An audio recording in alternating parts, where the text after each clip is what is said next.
രാവിലെ തന്നെ ഭയങ്കര കുലുമാൽ. എന്താ വെച്ചാൽ എൻ്റെ പാസാരം കാണുന്നില്ല, ആരോ എടുത്തുണ്ടോയിന്ന്. അതായത് ആടെ നേടുന്നോ കളിക്കുന്ന സമയത്ത് പാസാരം വീണോയത്. എന്നിട്ട് പറയാം ആരോ എടുത്തുണ്ടോ ഏതോ കള്ളം കൊണ്ടുപോയി എന്നൊക്കെയാണ് പറയുന്നത്. ഞാൻ പറഞ്ഞു ഇത് കള്ളത്രം പറയരുതെന്ന് പറഞ്ഞതിനെ കൊണ്ട് എന്നെ നോക്കി പിടിപ്പിക്കിയത്. അന്നേരം തന്നെ എന്നോട് പറഞ്ഞുകൊണ്ടെങ്കിൽ ഞാൻ കള്ളത്രമല്ല പറയുന്നത്, സത്യ പറയുന്നതെന്ന് പറഞ്ഞിട്ട് ഓക വർത്താനം തന്നെ. ഞാൻ പറഞ്ഞുകൊണ്ടെങ്കിൽ നീ ഏടാന്ന് കണ്ടുപിടിച്ചിട്ട് എനിക്ക് ഇവിടുന്ന് ചായയും ചോറും ഒക്കെ ഉള്ളൂ എന്ന് പറഞ്ഞപ്പോൾ അതിന് പറഞ്ഞ് അതാ എനിക്ക് ഓർമ്മ വന്ന് അതിൻ്റെ അപ്പുറം ഞാൻ ആടെ പോയരുണ്ട് എന്ന് പറഞ്ഞിട്ട് ആ കൊട്ടേൻ്റെ അരിയത്തേക്ക് പോയിട്ടുണ്ട്. ആടെ നിന്ന് തപ്പുന്നു. അവിടെ തപ്പുന്ന സമയത്ത് പറഞ്ഞു എന്നാൽ കൊട്ടേൻ്റെ ഉള്ളിൽ കയറി ഇന്ന് തപ്പി വെക്കുന്നത് പിന്നെ അവിടെ നിന്ന് കിട്ടുമെന്ന്. നമ്മൾ അരി പൊടി ഇതാക്കുന്ന സാധനമില്ലേ ഉരളൊക്കെ അതൊരു കാലം കൊണ്ട് തട്ടി വെക്കുന്നത്. അതായത് അതിൻ്റെ ഉള്ളിലെറ്റാനുണ്ടോ നോക്കേണ്ടിയിട്ടാണ്. അന്നേരം ഞാൻ പറഞ്ഞു നമുക്ക് റഹ്മത്ത് ഖാനോട് പോയിട്ട് ബ്രഷ് വാങ്ങിക്കൊണ്ടുവരാം, പാസാരവിടെ കിടക്കട്ടെ എന്ന്. അങ്ങനെ രണ്ടാളും കൂടി റഹ്മത്ത് ഖാൻ്റെ അടുത്തേക്ക് ബ്രഷ് വാങ്ങാൻ വേണ്ടി പോവുക, പെയിൻറ്റ് അടിക്കാൻ വേണ്ടിയിട്ട്. കമ്പിക്ക് പെയിൻറ്റ് അടിക്കാൻ പറഞ്ഞിട്ട് കുറേ കാലമായി അവിടെ വരച്ചിട്ടിട്ട്. അങ്ങനെ അയാൾ പോകുന്ന സമയത്ത് ഞാൻ പറഞ്ഞു നമുക്ക് വല്ല പറമ്പുകാരോട് ചോദിക്കണം എന്ത് ഇവിടെ വായ കുഴിച്ചിട്ടോട്ട്, എന്നിട്ട് നമുക്ക് നാളെ ഇവിടെ വായ കുഴിച്ചിട്ടോ എന്നൊക്കെ പറഞ്ഞുതരാം. ഓ നീയല്ലേ ഇപ്പം ബ്രഷും വാങ്ങാൻ 2-3 ദിവസം പിടിച്ചിരിക്കുക. അങ്ങനെ അയാൾ റഹ്മത്ത് ഖാൻ അവിടെ ബ്രഷ് വാങ്ങാൻ വേണ്ടിയിട്ട് പോവുക. ഇനി എന്തായാലും അയ്യ പറമ്പിൽ എന്തായാലും വായ എന്തായാലും കുഴിച്ചിടണം. അങ്ങനെ അവിടെ എത്തി നോക്കുന്നേരം നമ്മളെ ഷായൻസ് എന്താ ചെയ്യുന്നതെന്ന് വെച്ചിട്ടുണ്ടെങ്കിൽ റഹ്മത്ത് ഖാൻ്റെ ടൂൾസ് മൊത്തം എടുത്ത് നിൽക്കുക. ഒരു ചാക്ക് നിറച്ചുണ്ട് കേട്ടോ ടൂൾസുകൾ.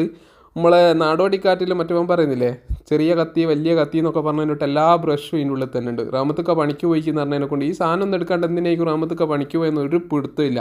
അങ്ങനെ ഞാനെല്ലാം കൂടി ഞമ്മക്ക് വേണ്ടി 2 ബ്രഷും എടുത്ത്. അന്നേരം എന്നോട് പറഞ്ഞു വെച്ചുകൊണ്ട് ബാക്കിയുള്ളതൊക്കെ ഇതിലെടുത്തിട്ട് ഗുളിയേൻ്റെ ഇതൊക്കെ കാണുന്നുണ്ട് കേട്ടോ. ഇതെന്തിനാവുമെന്ന് എനിക്ക് മനസ്സിലായിക്കില്ല. അപ്പം ഞാൻ പറഞ്ഞു എന്നാൽ തലവേന എടുത്തിട്ടേക്ക്. അതായത് കൂടുതൽ ചിന്തിക്കുന്ന ആൾക്കാരാണല്ലോ ഈ പെയിൻറ്റിങ് ആറ്, എങ്ങനെ കട്ട് ചെയ്യണം എങ്ങനെ അടിക്കണം എന്നൊക്കെ. അപ്പം ഞാൻ പറഞ്ഞ ബാക്കിയുള്ള സാധനങ്ങളൊക്കെ നമ്മൾ ഇതിലെടുത്തിട്ട് റഹ്മത്ത് ഖാനോട് പറഞ്ഞേക്ക് നമ്മളെന്താക്കുന്നില്ല വേറെ ഒന്നും എടുത്തിക്കില്ല, ഒരു ബ്രഷ് എടുത്തേക്കെന്ന്. അപ്പോൾ 2 ബ്രഷ് എന്നുള്ള ഒരു ബ്രഷാക്കി മാറ്റിയിട്ട് ഒരു ചെറിയ ബ്രഷ് എടുത്തിട്ട് നമ്മളെ അടുത്തേക്ക് പോകാന്ന് നമ്മളെ പുരയിലേക്ക് പോവാണ്. അതിൻ്റെ മുമ്പ് ഈ സാധനമൊക്കെ എടുത്ത് വെച്ചിട്ടില്ലെങ്കിൽ ഷായൻ ചാൻ റഹ്മത്ത്ക്ക തട്ടൽ ഉറപ്പാണ്. അപ്പോൾ ഈ സാധനങ്ങളൊക്കെ എടുത്തിട്ടിട്ട് നമ്മൾ നേരെ എടുത്തൊക്കെ പോകുന്നത് നമ്മളെ വീട്ടിലേക്ക് ഇട്ടിട്ട് തീരുന്നില്ല എന്ന് പറഞ്ഞൊരവസ്ഥയായി.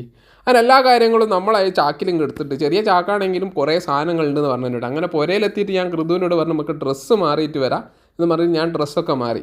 ഡ്രസ്സ് മാറിയിട്ട് ഞങ്ങൾ നന്നായിട്ട് പെയിൻറ്റിങ് ഇങ്ങനെ ഇളക്കിയിട്ടു. അന്നേരം ഓള് ഫോൺ കൊണ്ട് കളിക്കും. ഓള് പറഞ്ഞു വെച്ചുകൊണ്ട് നീ പണിയെടുക്കും ഞാൻ ഫോൺ കൊണ്ട് കളിക്കാൻ പറഞ്ഞിട്ട് അടക്കുത്തിൻ്റെ ഫോൺ കൊണ്ട് എന്നെ കളിച്ചുകൊണ്ട് കേട്ടോ.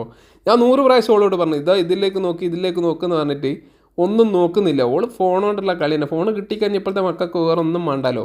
പിന്നെ ഒരു കാര്യം എന്ന് വെച്ചാൽ ബ്രഷ് നോക്കിയിട്ട് കാണാത്തതിനെ കൊണ്ട് ഞാൻ കൃതുവിനോട് പറഞ്ഞു അല്ല കൃതു നീ ഒന്ന് ബ്രഷ് എടുത്തേണ്ടി വരുമെന്ന് വെച്ചപ്പോൾ എൻ്റെ മുഖത്തേക്ക് ഒരു നോട്ടം. ഞാൻ പറഞ്ഞാൽ നീ എടുത്തിട്ട് വേമ്പാന്ന്. അപ്പോൾ എണീറ്റിട്ട് നേരെ അവിടെ തന്നെ ഇരുന്ന്.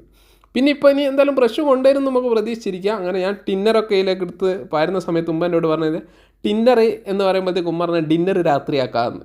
അപ്പോൾ ഉമ്മാൻ്റെ ഒരു ചളിയൊക്കെ കെട്ടിയെന്ന് വെച്ചാൽ ഞാൻ അന്നേരം ഉമ്മാനോട് ഇന്നത്തെ കോട്ട കഴിഞ്ഞേക്ക് 2025 ഈ മാസത്തെ കോട്ട കഴിഞ്ഞ് ഇനി ഒന്നും പറയാൻ നിൽക്കണ്ട പറഞ്ഞിട്ട് ഞാൻ നന്നായിട്ട് എന്താണ് ടിന്നർ വാർന്നിട്ട് നന്നായിട്ട് ഇങ്ങനെ ഇളക്കുന്ന സമയത്ത് ഓള് ഫോണിൽ എന്തോ കാർട്ടൂൺ മറ്റേ കാണുന്ന സമയത്ത് ഇങ്ങനെ പറയുന്നുണ്ട് കേട്ടോ. അന്നേരം ഞാൻ വീണ്ടും പറഞ്ഞു കൃതോ പോയിട്ട് എന്താക്ക് ബ്രഷ് എടുത്തിട്ട് വാന്ന്. അപ്പോഴത്തേക്കെന്നെ നല്ല മോളാന്ന്. അപ്പം ബ്രഷുമായിട്ട് വന്ന് ബ്രഷിൻ്റെ കൈമ തന്നിട്ട് പറഞ്ഞ് ഇനി നീ അടിക്ക് ഞാൻ ഇവിടെ കുത്തിൻ്റെ എന്താക്കാ നോക്കട്ടെ എന്ന്. അങ്ങനെ നമ്മളെന്താക്കാണ് ആ കമ്പിക്ക് പെയിൻ്റ് അടിക്കുകയാണ്. ഇനി എത്ര ദിവസം പിടിക്കുന്നൊന്നും അറിയില്ല. അപ്പോൾ ഏറെക്കുറെ അടിക്കും.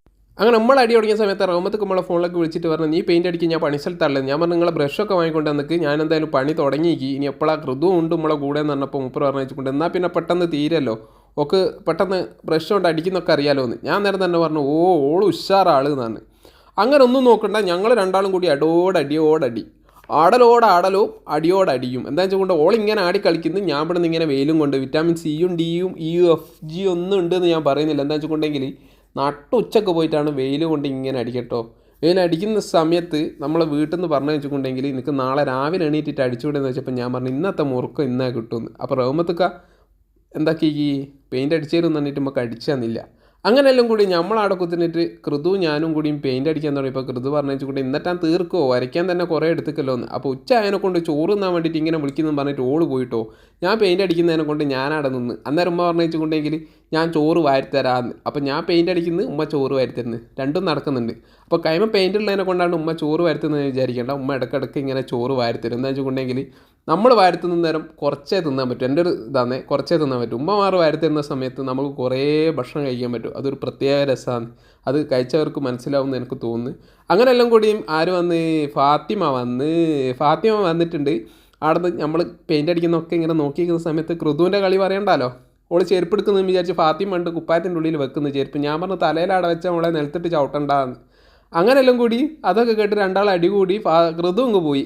അപ്പോൾ ഫാത്തിമ ഉണ്ട് ഇറങ്ങിയിട്ട് എന്നോട് പറഞ്ഞു വെച്ചിട്ടുണ്ടെങ്കിൽ എനിക്കും പഠിപ്പിച്ചിരണം പെയിൻ്റ് അടിക്കുന്നതെന്ന്. ഞാൻ അന്നേരം തന്നെ പറഞ്ഞു മോളെ അകത്തേക്ക് പോടുന്ന് പറയുമ്പോഴത്തേക്ക് എന്നെ ആടെ കുത്തിനിട്ടുണ്ട് ചെരുപ്പിടുന്നു. അതും നല്ല അടിപൊളി തന്നെ എല്ലാ കുട്ടികളും ഇടുന്നതിൻ്റെ തൊട്ട് എൻ്റെ തല തിരിച്ച് തന്നെ ഇടുന്നു. അന്നേരം എന്നോട് പറഞ്ഞു വെച്ചിട്ടുണ്ടെങ്കിൽ ഞാൻ ഇങ്ങനെ ചെരുപ്പിടുകയെന്ന്. ഞാൻ പറഞ്ഞു ഇങ്ങനെയല്ല ഇടണ്ടേ തിരിച്ചാറിൻ്റെന്ന് പറഞ്ഞിട്ട് ഒന്നും ഓള് കേട്ടിക്കില്ല കേട്ടോ. അപ്പോൾ എന്താക്കുക ഇനി പറഞ്ഞിട്ട് കാര്യമില്ലല്ലോ. പറഞ്ഞ പോലെ ഞാൻ എന്താക്കുകയാണ് പെയിൻ്റ് അടിച്ച് കഴിഞ്ഞതിനെ കൊണ്ട് നമ്മൾ റൗമത്ത് കണ്ട് വൈകുന്നേരം പണിയൊക്കെ കഴിഞ്ഞിട്ട് വരുന്നത്. റൗമത്തൊക്കെ വന്നതിന് ശേഷം നമ്മളെന്താക്കുകയാണ് അത് നേരെ എടുത്തിട്ട് അതിൻ്റെ മുകളിൽ വെക്കുക. എന്നാൽ റൗമത്തൊക്കെ പറഞ്ഞു വെച്ചിട്ടുണ്ടെങ്കിൽ ഇത് ഞാൻ അടിച്ചതിനെ കാട്ടി അടിപൊളിയായിക്കില്ല, നാളെ മുതൽ എൻ്റെ കൂടി പണിക്ക് പോരിയെന്ന് പറഞ്ഞപ്പോൾ ഞാൻ പറഞ്ഞു ഇൻ്റർവ്യൂ ഒക്കെ കഴിഞ്ഞില്ല, ഇനി എന്തായാലും നാളെ മുതൽ ഞാൻ നിങ്ങളോട് പണിക്ക് വരാമെന്ന്. അന്നേരം റൗമത്തൊക്കെ ലാസ്റ്റ് ഒരു കാര്യം പറഞ്ഞു വെച്ചുകൊണ്ട് അടയമ്പടയൊക്കെ ടച്ച് ചെയ്യാനുണ്ട് എന്ന്. ഞാൻ അതാണ്ടോ വലിയൊരു ഭാഗത്ത് നന്നായിട്ട് ടച്ച് ചെയ്യാനുണ്ട് എന്നൊക്കെ പറഞ്ഞപ്പോൾ ഞാൻ പറഞ്ഞു അതൊക്കെ ഉണ്ടാവും, നമ്മൾ പ്രൊഫഷണൽ അല്ലല്ലോ എന്ന് പറഞ്ഞു ഇംഗ്ലീഷ് ഒന്നും പറയണ്ടാന്ന്. അപ്പം ഞാൻ മലയാളത്തിൽ തന്നെ പറഞ്ഞു ഞാൻ ഈ സ്ഥിരമായിട്ട് പണിക്ക് പോകുന്ന ആളല്ലല്ലോ പെയിൻറ്റിങ്ങിൻ്റെ, അതുകൊണ്ടാണ് ഇങ്ങനത്തെ ഒരു പ്രശ്നം വന്നതെന്ന്. അപ്പോൾ റഹ്മത്തൊക്കെ പറഞ്ഞു ഇനി എന്തായാലും എന്നോട് ഈ പണിക്ക് പോരി. അപ്പോൾ നമുക്ക് എന്തായി ഈ പണി റെഡിയായി, നമ്മളെ ഇതും അവിടെ വെച്ചു. അപ്പോൾ നമ്മളെ ചാനൽ ഇഷ്ടമായിട്ടുണ്ടെങ്കിൽ നിങ്ങൾ സബ്സ്ക്രൈബ് ചെയ്യും, ലൈക്ക് ചെയ്യും, കമൻറ്റ് ചെയ്യും.